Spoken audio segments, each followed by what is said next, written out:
Los últimos fuertes sismos registrados, sobre todo en las últimas horas, acá en la zona centro-sur del país, existen distintas áreas donde se sigue acumulando la energía.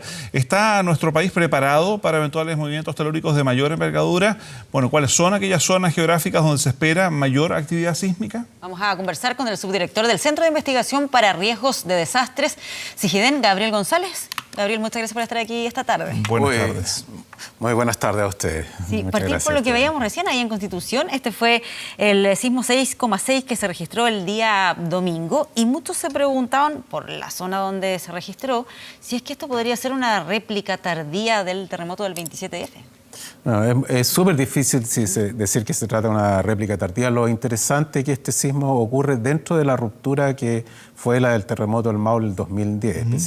Específicamente ocurre casi en la parte central, en una zona que liberó poca energía durante el evento del 2010. Pero es posible, ¿cómo se precisa eso? Porque en su momento yo recuerdo que se dijo que se había liberado tanta energía con el terremoto del 2010 que era poco probable que hubiese sismos fuertes, digamos, en la zona y que ahora había que estar más atento acá en la zona central o incluso también en el norte. Sí, en realidad los sismos, todos los sismos es una superficie planar donde mediante modelos que hacemos es posible ver las zonas que liberan la cantidad de energía, la mayor cantidad de energía en base al deslizamiento. Entonces, el sismo del Maule tiene dos grandes zonas donde se liberó la energía. Una ubicada cerca de Constitución, un poquito al norte, y otra más al sur, cerca de la península de Arauco. Y hay una parte intermedia que queda donde hubo poco deslizamiento y allí es probable que exista todavía una energía contenida y que puede ser liberada durante estos tipos de... Y podría ser este el caso, digamos. Podría ser este el caso. Y esa energía contenida, ¿qué es lo que puede ocurrir? Que se registre un sismo de mayor intensidad, porque han habido varias réplicas. Entonces, claro, la pregunta que muchos se hacen, si acaso esto puede anteceder a un sismo mayor. En realidad es súper difícil decir si va a venir un sismo mayor, pero lo que muestra la evidencia es que en la zona ya tuvimos la mayor cantidad de liberación de energía, o sea, no volveríamos a tener un sismo magnitud 8.8, o sea, estos sismos intermedios, menores, de magnitud 6.6, 6.7, son parches donde todavía quedaba energía contenida y ahora ha ido liberando en este evento en particular. Ya, ¿y cuáles son las zonas entonces donde hay que seguir con mayor atención monitoreando lo que pasa? Yo creo que para pensar en un sismo mayor de una magnitud importante sobre 8, eso claramente no es la región donde ocurrió este evento, eso sería en la parte ya hacia el norte, frente a las costas de la zona central de Valparaíso al norte, de Michilemu hacia el norte, hasta la zona de Los Vilos, un poco más al norte. Esa es la zona... Entre la cuarta región, claro, y la metropolitana, digamos. Esa es la zona que no ha tenido un evento importante desde el año 1730. Estuvo el terremoto de San Antonio del año 1985 y otros eventos, pero que son eventos menores que ocurren, que no han logrado liberar la cantidad de energía que estaba almacenada de ese último gran sismo que ocurrió en 1730, que fue un sismo con un tsunami de grandes proporciones, muy parecido al del terremoto del Maule. Hubo, de hecho, el día jueves un sismo ahí en La Serena de 5,4 y ese mismo día hubo otro en el sur, en Entre Lagos, de 6. Hoy uno en Calama de 5,6, se suma a eso el de Constitución. ¿Pueden estar ligados todos estos movimientos telúricos o no tienen nada que ver uno con el otro? No existe ninguna relación de causalidad de un evento de esto con el otro. La única vinculación que existe es que pertenecen todos al ambiente de subducción que tenemos en las costas del norte de Chile. Ya, o sea, pero Chile se puede interpretar como, o sea, que es casualidad que ocurran todos estos movimientos de mayor intensidad. En realidad no es una casualidad, es el comportamiento normal que tienen este tipo de eventos. No existe, vuelvo a insistir, no existe una relación de casualidad entre uno con respecto a otro. La única coincidencia es que todos están contenidos en esta gran falla que es la zona de subducción. Ahora, Gabriel, otro tema, y a propósito de las imágenes que estábamos revisando mientras conversábamos, dice relación con la reacción de la gente. Particularmente esa imagen del aeropuerto, no sé si lo vio, la podemos repetir en instantes, sí, que claro, es gente impávida, digamos, que no pareciera no reaccionar o porque está muy acostumbrada o porque pareciera que esto no merece, digamos, mayor consideración como un sismo que algunos consideran leve. Eso es positivo, es preocupante, es negativo, porque hay quienes dicen, no, está bien, esa es la cultura del chileno, y hay otros dicen, no, perdona, a lo mejor esto podría haber sido mucho más fuerte y ahí lo que corresponde es que la gente se alerte y salga de zonas de riesgo, por ejemplo, ahí al lado de un ventanal. Exactamente, en realidad eso refleja un poco lo acostumbrado que estamos a los eventos, pero claramente eso no lo podemos considerar cultura sísmica, porque uno siente un remesón, empieza y uno no sabe cómo va a terminar. Entonces, ante eso, si uno está en una situación de exposición alta, como es estar al lado de una vitrina, como mostraban los videos, claramente hay que alejarse de esos lugares. Es importante recalcar que el no sentirse conmovido por un evento sísmico no significa que tenemos una gran cultura sísmica. Al contrario, debemos siempre que comience un terremoto estar preparados y alejarnos de cualquier situación de exposición que sea inconveniente o que nos pueda producir un daño importante. Estar alerta y evitar alguna situación de riesgo. Ahora, ¿qué ocurre también con el tema de los tsunamis? Lo digo porque veíamos esa imagen ahí en Constitución, la preocupación que generó por una persona que empezó a gritar sobre esta alerta que era falsa, pero de todas maneras la gente que está en la costa, tal vez cuando hay un movimiento telúrico más fuerte, se asusta o se preocupa o no sabe determinar cuándo efectivamente tiene que huir hacia las zonas de evacuación.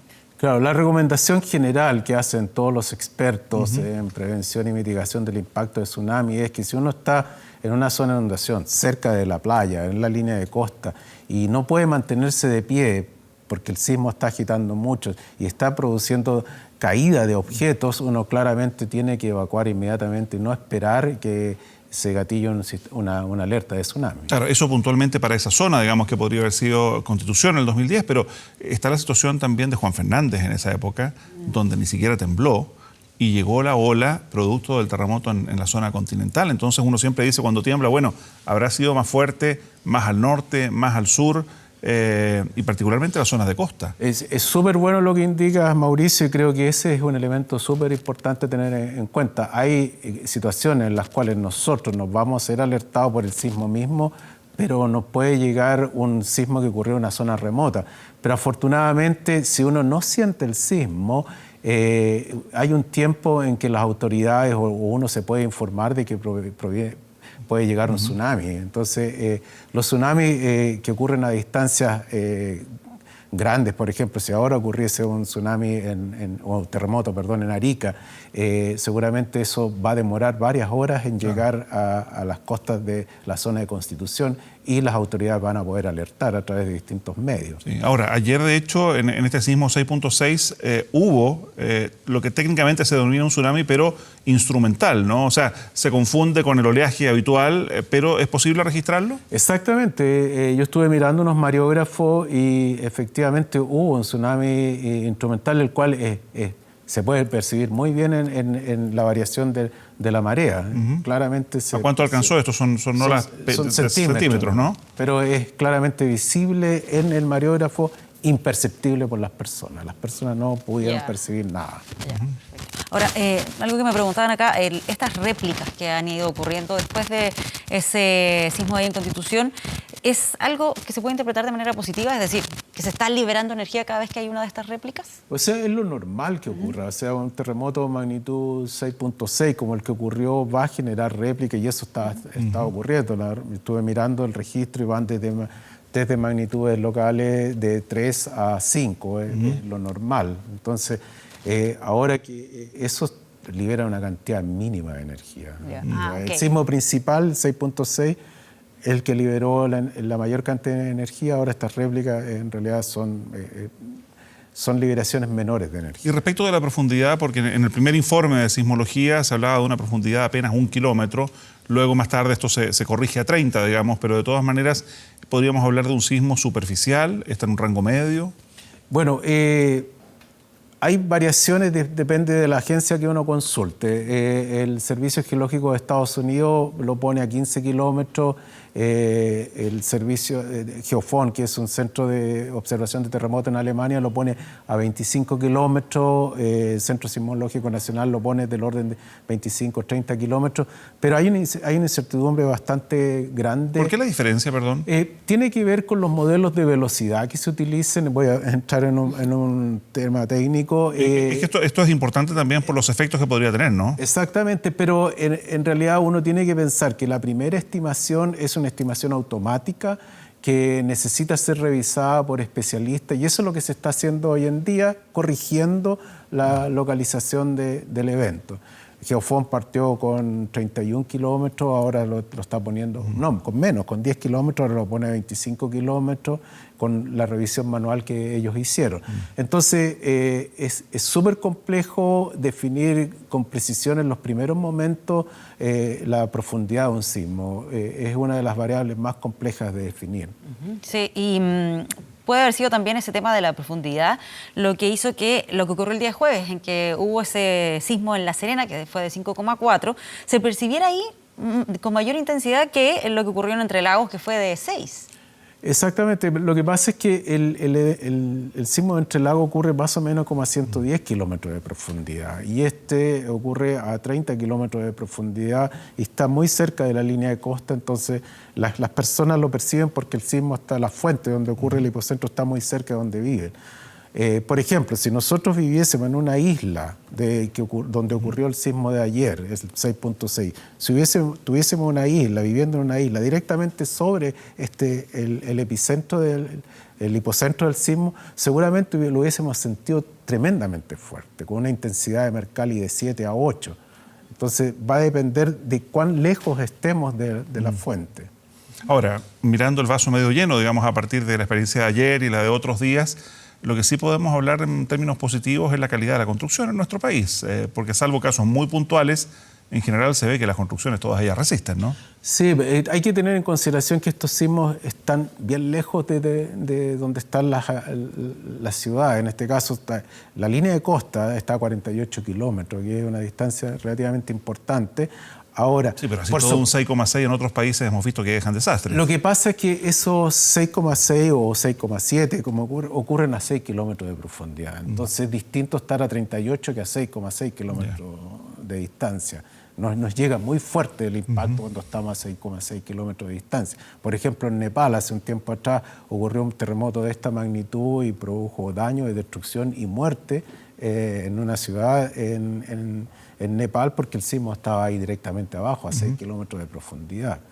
Entonces, nosotros tenemos la ventaja que los sismos, en este caso los terremotos de subducción, ocurren costa afuera, pero no hay que quitarle mérito que también tenemos un código de construcción bastante estricto, la norma sísmica es bastante estricta y se ha ido perfeccionando con el terremoto de Valdivia, que fue un 9.4, después con el terremoto de Santiago, un 8.1, y con el terremoto del Maule de 8.8. Entonces, cada vez que hay un terremoto ocurre un perfeccionamiento de la norma sísmica. Y aquí habría que estar atento desde ese punto de vista en las construcciones, porque uno ve con el paso del tiempo cada vez más edificios recubiertos con vidrios, ventanales más grandes, algunas estructuras, digamos, más allá, por ejemplo, acá en este estudio de televisión evidentemente tenemos luces, digamos, que nos ayudan a nuestro trabajo, pero están doblemente afirmadas a estructuras, digamos. De mucha altura también los edificios. Sí, en términos de lo que se llama de la estructura general de los edificios, esto de gran altura, la mayoría tienen componentes de resistencia sísmica bastante buenas y algunos están dotados de aisladores sísmicos que amortiguan el impacto de las ondas de terremoto. Ciertamente que todo lo que es la estructura de ornamentación de los edificios puede sufrir daño. Pero en sí la norma sísmica asegura que esos edificios de gran altura no van a tener daños importantes, colapsos importantes. ¿Tampoco sus revestimientos?